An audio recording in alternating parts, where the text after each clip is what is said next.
out the weapons that we need.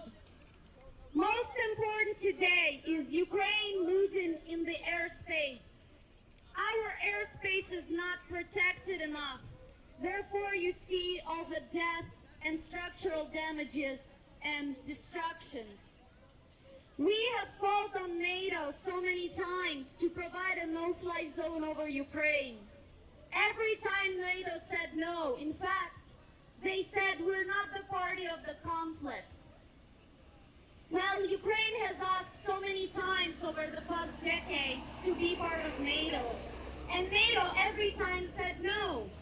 How hypocritical is that right now for them to say we're not a party of the conflict? In fact, what they did, they told Putin and the entire world basically, come and do whatever you want in Ukraine. Because when the war started and journalists asked NATO, they said, will you step up and help Ukraine? NATO said, no, Ukraine is not a member, we won't do anything.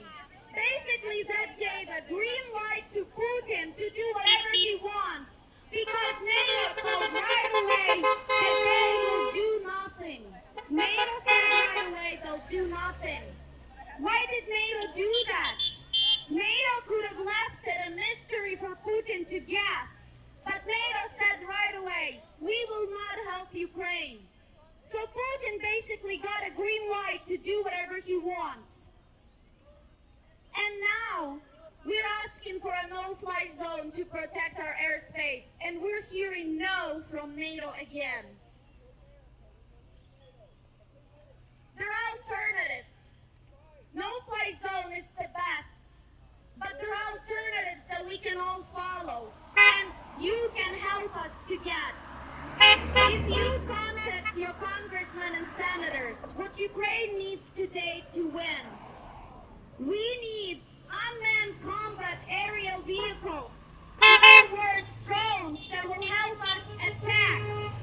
That will help us attack for our own defense. Destroy Russian air defense systems and destroy Russian tanks.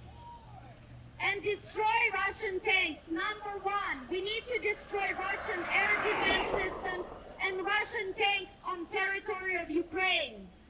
After we receive so-called attacking drones, the name for it, unmanned combat aerial vehicles, after then, Ukraine needs fighter jets.